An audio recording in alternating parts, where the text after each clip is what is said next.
which then leads us, of course, when you were in the newspapers, you wrote your first play. Yeah, actually, the script for Less the Demons was completed in 1986, actually. And actually, Theatre Works wanted to stage it for the 1987 Arts Festival. I couldn't get the permit to do it. So it waited quite a while in the station, waiting before properly staging it. So, when they applied for permission to stage this first play of yours, were you still in the civil service then? No, I left in 1985. Yeah, so yes, I think writing Less the Demons may have begun towards the end of my civil service career, but when I actually finished the script, I was with kids. You know, for the benefit of those in the house who may not be familiar with play, tell us about Less the Demons. Less the Demons is a monodrama or monologue.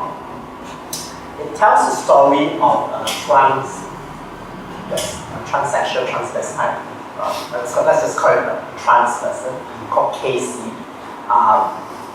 who was leading another life. He works as a sex worker in the industry, but the family has expectations that he should go home periodically and pretend that he's actually a successful corporate person, and this is the father. The family has got 5 daughters, I think, and he's the only son. And then Casey decided that he needed to have a sex change because he wants to marry a man, an American man. He had a sex change, and after he had a sex change, father passed away. Nothing to do with him having a sex change, just one of those things. And when father passed away, mother said, "You are the only son, you must come back and do the funeral rites as your father's only son."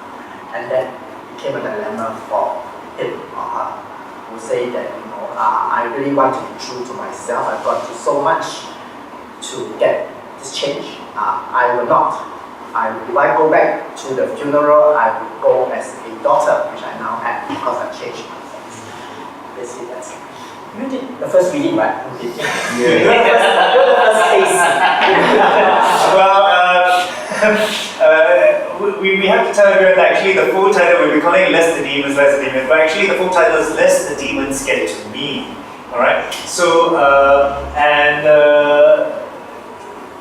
So I think what was unusual about the play at the time was that it was the first time such a topic was taking center stage, and not just center stage, but the only person actually in the entire play.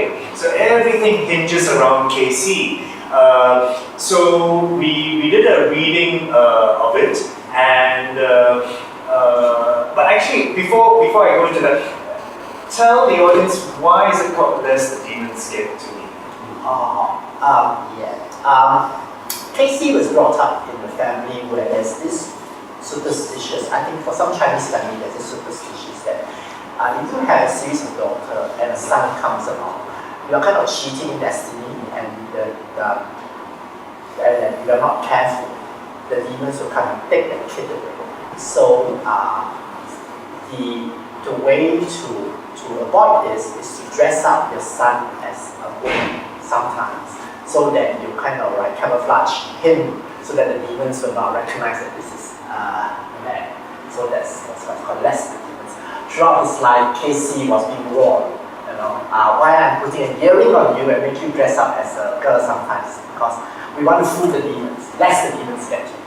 And then finally, the supreme touch of irony, actually is a cross-dresser, and he threw it back at the mother and said, "Listen, you spend half your life teaching me to dress as a woman, and when I want to become one, you kind of object so furiously."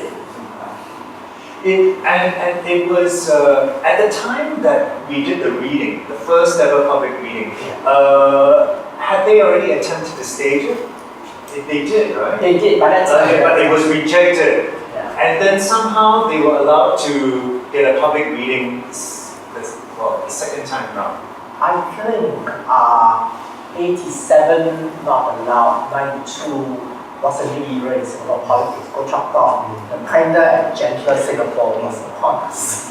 So with that, there was a bit more leeway to do some of these things. And so for myself, when I was doing the first reading of the play, I'll never forget this moment because this was done with TheatreWorks and with King Sen, Ong King Sen directing the reading, and with Ong King Sen, you basically have to go all the way. Okay, so there we are, we're rehearsing the reading, and then finally we get to the performance evening, right? And then, half an hour before we are supposed to go on, he says, okay, now we have to do something. Come, let's go to the changing room. And then go to the changing room. So Lok Meng Chu, who's, kind of like stage managing the thing, says, okay, now we have to do this. So take off your clothes. And then, so she starts to kind of like apply this hair remover, basically. And hair remover. And then, okay, just stay there now, and then, sometime later, I said, okay, now you can rinse it all off. So there we are in the drama center, and this is the former drama center, the original drama center. And so there you are in the shower, and the water's coming down, and all the hair comes off you, all right, and just sloughs off into, the corner. And I was like,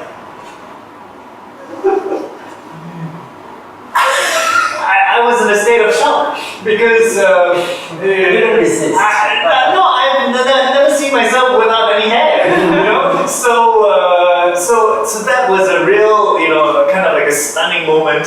And then, of course, Ong King Sen being Ong King Sen, he just knew everything beforehand, and it just got me into a frame of mind to then, play Casey. Well, funny that you should say it. If I need to find the reason why my first play is about a transsexual. I saw Ong Ken Sen do John Genet, and Ken Sen was stunning as well. And very dramatic. And I think, if I were to write a play with someone like that as a central figure, that would be like half the battle war. So actually, visually, as I write Less Demons, I have in my mind that vision of Ken Sen as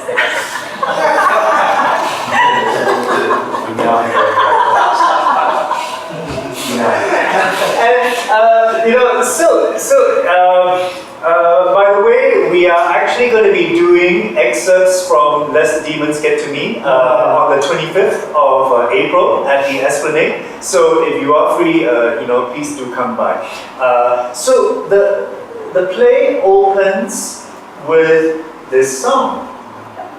When Casey comes into the scene, into the room, and she's singing this song. Tell us about this song. Well, for a sense of drama, in terms of time frame, I set Less the Demons happening on the final night when Boogie Street was going to be closed for urban renewal. So all the sex workers had to find a place elsewhere to work. And so I had Casey, the main character, singing the final night, which was then a very popular Mandarin pop song, which I happen to like.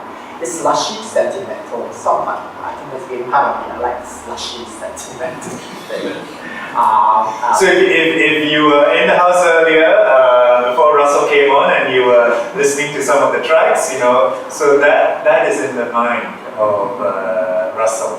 Okay? So the one you heard just now when you came in, that's actually a jazz up version. That really is a jazz version of it. So if it is ever restaged, I probably would use a jazz version rather than the old sentimental dirgy.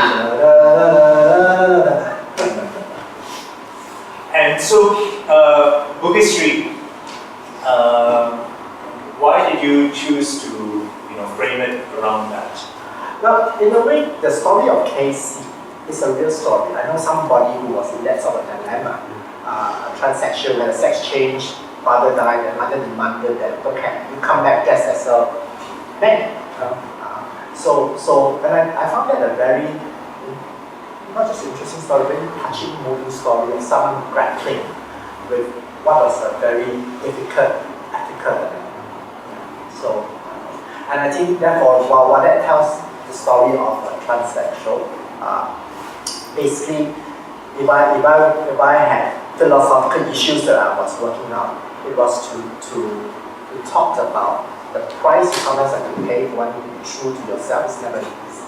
And that was the final scene of Lesser Demons was when Casey was told by the boyfriend that you are trying to be true to yourself when actually sometimes if the price is too heavy, you probably back down and come out. And that was for him or her a very revealing moment that don't grandstand. It's never easy to sort out personal ethical dilemmas because of the price you have to pay if you decide to be brave and courageous. There's a price to pay. And it was finally allowed to be staged many years later. 1987 to 1992. Yeah. So can you tell us about that when it was finally? Singapore's English language theatre in its early years fought a lot of censorship battles. I think many listeners will remember that. It's not so yes, it's part of that struggle in those early years. And therefore became, there were also other plays that had to fight and they were all gradually allowed. But yeah, so I credit those people from Singapore English Theatre in those early years for not giving up or persevering. And personally, when you saw that, Lest the Demons being staged, were you happy? Yes, of course. I mean, it's kind of the sense of excitement. This is your first play, and it was staged as part of a larger festival, P.L.U. So there was a sense of camaraderie about it. This is a big, huge community, and I had an Australian journalist who was listening and watching, and he kind of credited us and said, "Gee, what you guys have here is something we don't have in Sydney, but you sure treasure." I think, of course, the theatre has become a lot bigger since then, so it's no longer that kind of close-knit community. Yeah. So yes, I was very happy about being getting stage. As to that particular production, did I like it? Yes, I like it, but I think that the director William Teo, being who he was, William's no longer with us. William aestheticized things a lot. So William made it a really beautiful, pretty set. And in the process of which I think the gritty life of a transsexual of the street didn't quite come across. Partly, I won't entirely blame him because the script I was writing then, being then my maiden effort, I also didn't write it gritty enough. It was a bit too genteel. So there's a retooled version of recipes that hasn't shown to anyone yet. But in that retooled version, things are a lot more gritty. So we're going to see a new show, a new version. Well, now, I did, as I say, the language becomes more body, but that's not all. I really brought in some of the hardships of being a sex worker on the street where you have to fight for your turn. It's a violent life. It's not just what having a boyfriend and solving out the personal dilemmas. It's about sometimes you really have to fight, with knives and all that. So I wrote in quite a lot of those things. Which is something you don't really see in Singapore anymore, do you? No, we no longer have that kind of violent sex worker, trans-sex worker. And after Less Demons, you got into activism. Yes, around that time. Singapore was changing. Goh Chok Tong's kinder and gentler Singapore offer opportunities for all manner of busybodies or troublemakers or just activists who seize opportunity. So around this time, people like us, Singapore's first gay activist group started. Tell us about that. I didn't actually start it. Again, a group of people started it very informally. I was told about it by my friend Jimmy Ong, the artist who knew about it, and took me to one of his meetings in an HDB flat somewhere. I'm working on it, and grew from there, and it got better organized. There was kind of like